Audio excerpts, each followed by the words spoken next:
ओम श्री वेंकटेशाय नमः। मैं professor S Narayan Raju YouTube channel में आप सबका मैं स्वागत करता हूँ। संत श्री गोस्वामी तुलसीदास जी द्वारा विरचित श्री रामचरितमानस के लंका कांड से संबंधित आज मैं और एक पद की व्याख्या करने जा रहा हूँ। अब रावण और अंगद के बीच में जिस प्रकार बातें चल रही हैं, सबसे पहले तुलसीदास जी के शब्द में पद देखेंगे।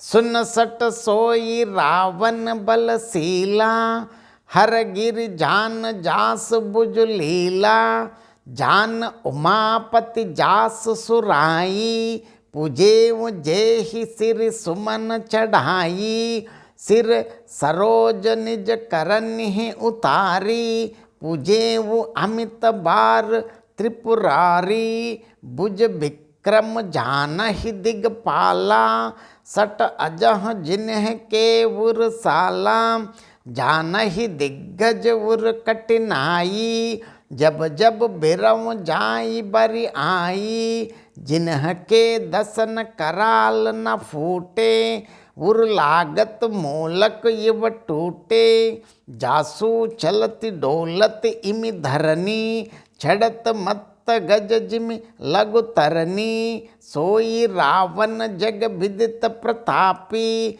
सुने ही न श्रवण अलीक प्रलापी, ते ही रावण कह लगु कहसि नर कर करसि बखान, रे कपि बर्बर कर्ब कल अब जाना तव ज्ञान।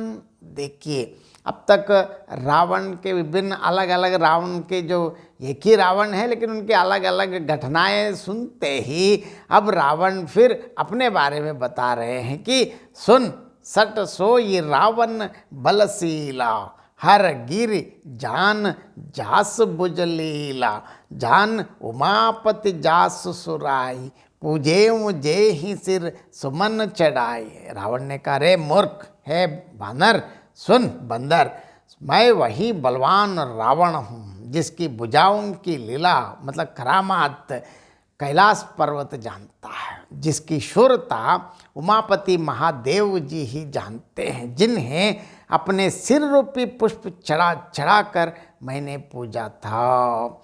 सिर सरोज निज करन ही उतारी, पूजेऊ अमित बार त्रिपुरारी, बुझ विक्रम जान ही दिगपाला, सट अजह जिन्ह के उरसाला। सिर रूपी कमलों को अपने हाथों से उतार कर मैंने अगणित बार, मरे एक बार नहीं अगणित अनेक बार त्रिपुरारी अर्थात भगवान शंकर जी की पूजा की है। अरे मूर्ख वानर, मेरी भुजाओं का पराक्रम आप क्या जानते, दिक्पाल जानते हैं, जिनके हृदय में वह आज भी चुभ रहा है।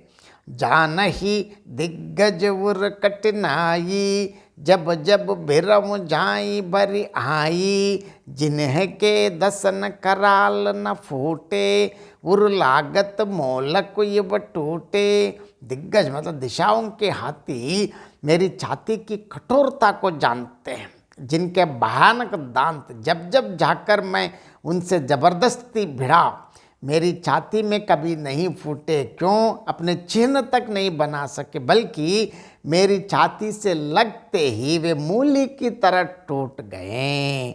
जासु चलत डोलत इमि धरनी, छड़त मत गज जिमि लगु तरनी, सोई रावण जग विदित प्रतापी, सुने ही न श्रवण अलीक प्रलापी। जिसके चलते समय पृथ्वी इस प्रकार हिलती है जैसे मत्त वाले हाथी के चढ़ते समय छोटी नाव। मैं वही जगत प्रसिद्ध प्रतापी रावण हूँ। अब ते अरे झूठी बकवाद करने वाले, क्या तूने मुझको कानों से कभी सुना है? ते ही रावण कह लगो कहसि नर कर करसि बखान, रे कपि बर्बर कर्ब कल अब जाना तव ज्ञान। अब देखिए, उस महान प्रतापी और जगत प्रसिद्ध रावण को तो छोटा कहता है। ऐसे ऐसे उदाहरण देकर मुझको ये चाहते हैं, इसका मतलब अब तुम मनुष्य की बड़ाई मेरे सामने करता है। अरे दुष्ट, असभ्य, तुच्छ, बंदर, अब मैंने तेरा ज्ञान जान लिया। अब उल्टा बोल रहे कि अब तू बेवकूफ़, मतलब इस प्रकार अपने आप को रक्षा करने के लिए बात कर रहे हैं। अब इस पद का और एक बार मैं संक्षेप में अर्थ बताना चाहता हूँ। रावण कह रहे हैं, क्योंकि अभी तक रावण के खिलाफ बात सुनने के बाद, अरे शट सुन, मैं वही पराक्रमी रावण हूँ जिसकी भुजाओं की लीला शिव पार्वती और जो कैलाश जानता है, जिसकी शूरता उमापति महादेव जी जानते हैं, जिनकी पूजा मैंने अपने सिर रूपी पुष्प चढ़ा चढ़ा कर की है, सिर रूपी कमलों को अपने ही हाथों से उतार कर असंख्य बार मैंने त्रिपुर दैत्य के शत्रु शिवजी की पूजा की है। अरे शट दिक्पाल मेरी भुजाओं का पराक्रम जानते हैं, जिनके हृदय में वह आज भी चुभ रहा है। दिशाओं के हाथी मेरे हृदय की कठोरता को जानते हैं, क्योंकि जब मैं उनसे जबरदस्ती जाकर भिड़ा, तब उनके विकराल दांत मेरी छाती में कभी ना धंसें, क्योंकि अपने चिन्ह तक नहीं बना सके, बल्कि उससे लगते ही वे मूली की तरह स्वयं टूट गए, जिसके चलते समय धरती इस प्रकार कांपती है जैसे मत्त गज, मतलब मत्त वाले हाथी के चढ़ते समय छोटी नाव की क्या स्थिति होती है। मैं वही जगत विख्यात जगत प्रसिद्ध प्रतापी रावण हूँ। अरे अलीक प्रलापी अर्थात बकवास व्यर्थ बोलने वाले, क्या तूने कभी मुझे कानून से नहीं सुना है? उस रावण को तू छोटा कहता है और मनुष्य की प्रशंसा करता है। इससे ये पता चलता है कि अरे दुष्ट असभ्य तुच्छ वानर, अब मैंने तेरा ज्ञान जान लिया, तेरी बुद्धि की गहराई जांच ली है। बहुत बहुत धन्यवाद। जय श्री राम।